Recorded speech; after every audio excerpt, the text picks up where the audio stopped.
Hello everyone, once again welcome to my channel.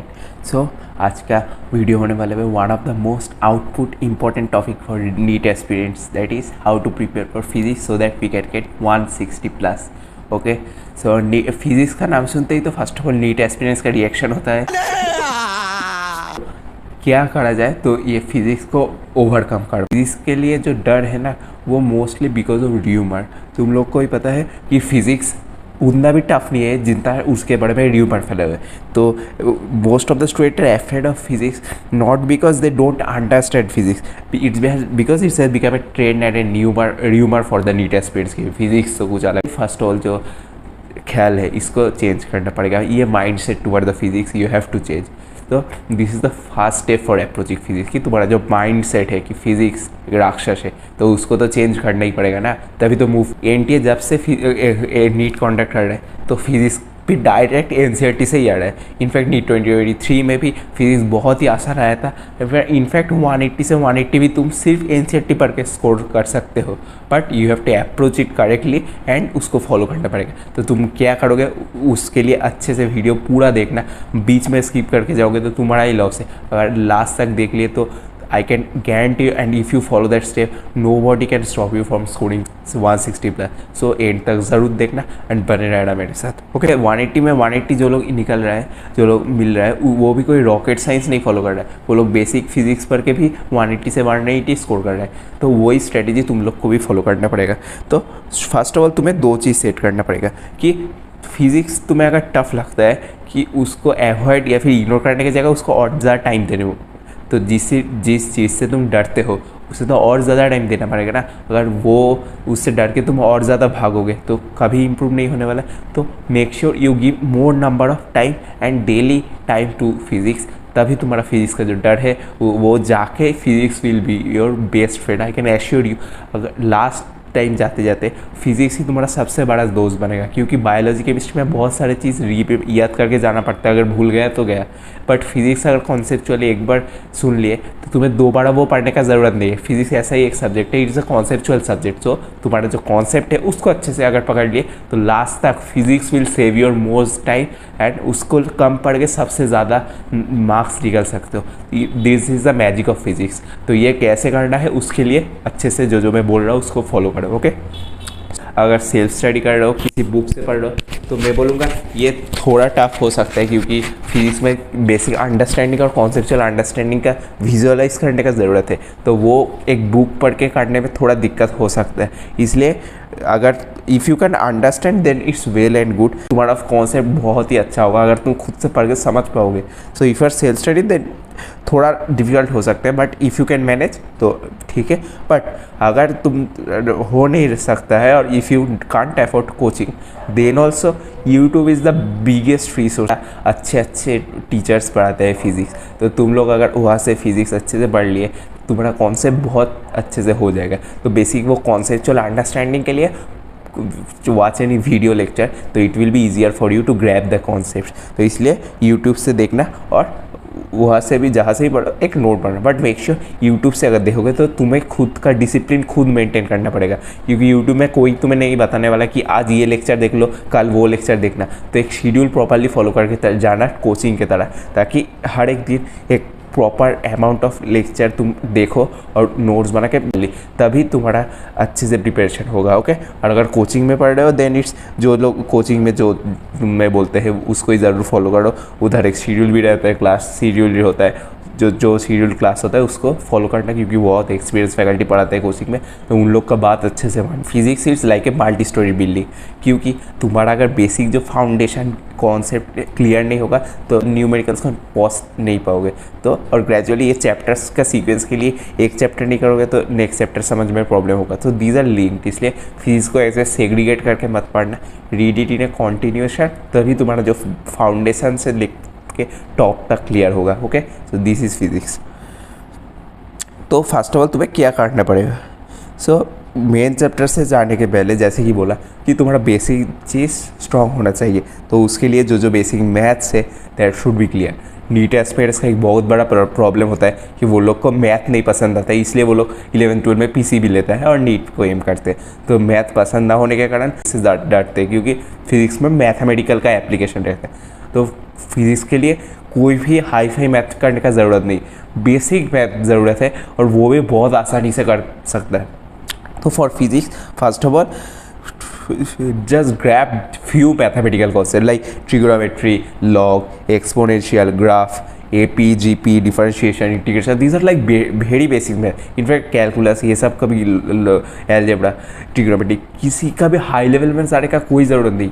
तुम एकदम basic जो फार्मूलाज होता है वो उससे भी आराम से फिजिक्स में जो एप्लीकेशन होता है मैथ का उससे हो जाएगा। तो इसलिए just have the basic concept clear. Okay, now next coming vector. तो ये वेक्टर फिर नेक्स्ट जो मैथमेटिकल चैप्टर है ये बहुत अच्छे से करना है, क्योंकि अगर तुम ये वेक्टर क्लियर नहीं होगा तो तुम्हारा डिफरेंट डायरेक्शन और मैग्नीट्यूड का कॉन्सेप्ट कभी क्लियर नहीं होगा। इलेक्ट्रिक फील्ड, मैग्नेटिक फील्ड में तो इसका और भी एप्लीकेशन होगा, कौन सा डायरेक्शन में इलेक्ट्रिक फील्ड होगा, मैग्नेटिक फील्ड होगा, फोर्स का डायरेक्शन, डिफरेंट लॉ में एप्लीकेशन होगा। तो वेक्टर बहुत अच्छे से करना, जो रूल्स होता है डॉट क्रॉस, जितना भी सम, एडिशन, सब्ट्रैक्शन, हर चीज़ को विजुअलाइज करके करना, क्योंकि वेक्टर को अगर अच्छे से विजुअलाइज कर ले तो बहुत अच्छे से कॉन्सेप्ट क्लियर होगा। ओके, तो अदर चैप्टर्स के लिए फर्स्ट ऑफ ऑल क्या करना पड़ेगा, तुम यूट्यूब या कोचिंग जहाँ से भी पढ़ रहे हो make sure you make proper notes out of ही। जब क्लास में सर पढ़ रहा है तो क्या करना, ऐसे ब्लाइंडली कभी कुछ मत लिखना। क्या फर्स्ट ऑफ ऑल तुम्हें क्या करना है, जो सर पढ़ रहा है उसको अच्छे से ध्यान से सुनना और अंडरस्टैंड करना, वो समझना first of all is the first priority. Okay, तो once you get understand to it then अपने खुद के हाथ से लिखना कि क्या समझ में आया, ताकि जब नेक्स्ट टाइम पढ़ोगे तो तुम्हें जो समझ में आया तुम फिर से अगर वो पढ़ोगे तो और भी ज़्यादा क्लियर होगा। इसलिए जो हुआ उसको कॉपी में लिखना, make sure you right the concepts in your copy, और जो उसके अप्लाइड जो फार्मूला है, कॉन्सेप्ट को अप्लाई करके फार्मूला जो डिराइव होता है, फार्मूला का डेरिवेशन चाहो तो कर सकते हो, बट ज़रूरत नहीं उतना भी। बट हाँ, अगर टाइम है 11th में पढ़ रहे हो, ये 2 years टाइम है, तो फार्मूला का डेरिवेशन भी थोड़ा बहुत देख लेना, क्योंकि उससे तुम्हारा कहाँ से आया वो जो क्यूरियोसिटी रहता है वो उससे और भी क्लियर हो जाएगा और इंटरेस्ट भी डेवलप करेगा फिजिक्स में। तो ये इफेक्ट है, तो थोड़ा बहुत डेरिवेटिव देख सकते हो, बट अगर ड्रॉप ईयर है तो टाइम कम है तो डेरिवेशन का कोई ज़रूरत नहीं। ओके, तो फार्मूला हो गया। तो इस जब फैकल्टीज़ क्लास में बहुत क्वेश्चंस भी सॉल्व कराते हैं तो वो लोग बहुत एक्सपीरियंस होते हैं, इसलिए जो रेलिवेंट क्वेश्चंस है उसको ही वो लोग सॉल्व करते हैं। तो make sure you note down those questions in your copy, क्योंकि जब बाद में देखोगे तो वो बहुत काम आएगा, जो questions along with the solution और तुम्हें क्या समझ आया वो क्वेश्चन से, वो सब कॉपी में लिखना। अब क्या करना है, तो घर आने के बाद first of all practice PYQ। ये किसी भी सब्जेक्ट के लिए बहुत इंपॉर्टेंट है कि तुम पास्ट ईयर क्वेश्चन देख लो, क्योंकि तभी तुम्हारा आइडिया मिलेगा कि कैसे क्वेश्चंस आते हैं, कैसे पूछते हैं। तो make sure you practice the past year question. तो जब पास्ट ईयर क्वेश्चंस करोगे तो 3 टाइप का तुम्हारा प्रॉब्लम आ सकता है। एक क्वेश्चन जो सॉल्व इजीली हो गया, दूसरा टाइप का क्वेश्चन जो सॉल्व हो गया बट एक पर मिस्टेक करके सॉल्व हुआ, या फिर थोड़ा टाइम लगा सोचने में क्या होगा नहीं होगा, और एक टाइप का क्वेश्चन जो सॉल्व नहीं हुआ। तो जो सॉल्व नहीं उसका ऐसे ही सॉल्यूशन मत देख लेना, क्योंकि उससे तुम्हारा कोई फ़ायदा नहीं होगा। फर्स्ट ऑफ ऑल हिंट्स देखना, अगर कोई हिंट्स है तो हिंट्स देख के फिर खुद से सॉल्व करना, और इससे अगर हो गया तो वेल एंड गुड, अगर नहीं होगा तो आप सॉल्यूशन जाके देखना। बट ज़रूर मैच करना कि तुम्हारा जो मिस्टेक है और सॉल्यूशन है उसमें क्या डिफरेंट है, what is the different in the approach. तो ये एनालाइज करना बहुत ज़रूरी है कि तुमने कहाँ गलती किया, तभी तुम वो गलती रिपीट नहीं करोगे। ओके, तो ये एनालाइज करना बहुत ज़रूरी है। और मेक श्योर जो क्वेश्चन में तुम्हें थोड़ा दिक्कत हुआ या फिर टाइम लगा, और जो क्वेश्चन तुम्हें गलती हो गया, मतलब तुमसे नहीं हो पाया, तो ये 2 टाइप का question note down to your class note. क्योंकि मैं बोला था वो notes, how to make notes, वो वीडियो में बोला था कि क्लास का चैप्टर होने के बाद 4-5 पेज वैकेंट रखना, ताकि तुम ये सब ऐड कर पाओ। तो ये ऐड ऑन के लिए ये क्वेश्चंस उधर जाके ऐड कर देना। अब क्या करना है, रीडिंग NCERT। तो बहुत सारे लोग NCERT को अवॉइड कर देते, बट वही पता है जब से NTA कॉन्ट्रैक्टेड है तो NCERT इसका थ्योरी से भी कुछ क्वेश्चंस आ रहा है, तो इसलिए NCERT पढ़ना भी ज़रूरत है। बट हाँ, बायोलॉजी की तरह लाइन बाय लाइन पढ़ने का ज़रूरत नहीं, बट ये जो कुछ चैप्टर्स है जैसे कि modern physics, mechanical properties of solid liquid, thermal properties of matter, thermodynamics, kinetic theory, magnetism and matter, electromagnetic wave, ये जो चैप्टर्स है इसमें थियोरिटिकल क्वेश्चंस भी करना बहुत ज़रूरी है, क्योंकि कि उससे तुम्हारा क्या होगा, थियोरिटिकल जो कॉन्सेप्ट एग्जाम में पूछा जाएगा वो तुम कर पाओगे। और इसके लिए एनसीईआरटी अच्छे से पढ़ना है ये चैप्टर्स के लिए। इनफैक्ट लाइन बाय लाइन भी पढ़ सकते हो। और बाकी जो चैप्टर्स है उसके लिए लाइन बाय लाइन पढ़ने का ज़रूरत नहीं, लास्ट में जो समरी रहता है उसको ज़रूर देखना, जो पॉइंट्स टू रिमेंबर रहता है उसको देखना, और जो ग्राफ्स या फिर कुछ डायग्राम्स दिया रहता है इसको तो ज़रूरी देखना। तुम्हें भी पता है नीट 2020 में कॉपर कॉन्डक्टिविटी का ग्राफ डायरेक्ट पूछ लिया था। तो ग्राफ्स कोई भी स्किप मत करना, और जो सॉल्व एग्जाम्पल्स है फर्स्ट ऑफ ऑल क्वेश्चन देख के खुद से सॉल्व करना। अगर नहीं हुआ फिर देखना कि एनसीईआरटी का सॉल्यूशन क्या है, तो ऐसे करके सॉल्व एग्जाम्पल भी देखना। तो ये सब चीज़ ज़रूर देखना जब एनसीईआरटी का फिजिक्स पढ़ रहे हो। Now next is once you have done this make short notes. ये बहुत ही इंपॉर्टेंट स्ट्रेटजी है फिजिक्स के लिए। Short notes is the means the magic which can lead to your top rank, क्योंकि ये टॉपर जो होता है ये कुछ बेसिक स्ट्रैटेजी फॉलो करते हैं जिससे उन लोग का और भी रैंक जो है बूस्ट होता है। बट टॉप करने के ये सब शॉर्ट नोट्स, ये सब कुछ स्ट्रैटेजी तुम्हें फॉलो करना पड़ेगा। तो शॉर्ट नोट्स क्या है, ये every chapter you have to complete within 2 to 3 pages, जिसमें पूरा चैप्टर लिखा रहेगा, और तुम अगर वो पढ़ोगे तो तुम्हारा पूरा चैप्टर याद आ जाएगा। तो that's the magic of short note. तो शॉर्ट नोट में क्या क्या लिखना है, first of all important concept. तो अभी जब तुम क्लास नोट पढ़ लिए, एनसीईआरटी पढ़ लिए, पास्ट ईयर क्वेश्चंस कर लिए, तो तुम्हें पता चल गया कि कौन सा इंपॉर्टेंट है कौन सा नहीं है एग्जाम पॉइंट ऑफ व्यू के लिए। तो जो इंपॉर्टेंट कॉन्सेप्ट है उसको शॉर्ट नोट में ऐड करना, 2-3 लाइन में लिखना, उससे ज़्यादा मत करना, नहीं तो वो लॉन्ग नोट बन जाएगा। And add theoretical points from NCERT, जो तुम्हें लगता है कि एनसीईआरटी से पास्ट ईयर्स में आया है, या फिर तुम्हें लगता है कि आ सकता है, कोई ग्राफ हो गया, कोई कॉन्सेप्ट हो गया, समरी से कोई पॉइंट्स हो गया, कोई डेफिनेशन हो गया, तो इसका ध्यान रखना। और जो ग्राफ्स एंड फार्मूलाज है ये भी ज़रूर ऐड करना टू योर शॉर्ट नोट्स। और make sure you have to complete each within 3 pages, and उससे ज़्यादा मत करना वरना वो लॉन्ग नोट बन जाएगा। फॉर रिविजन क्या करना है, ज़्यादा कुछ नहीं, बस इस शॉर्ट नोट जो तुमने बना है उसको देख लेना।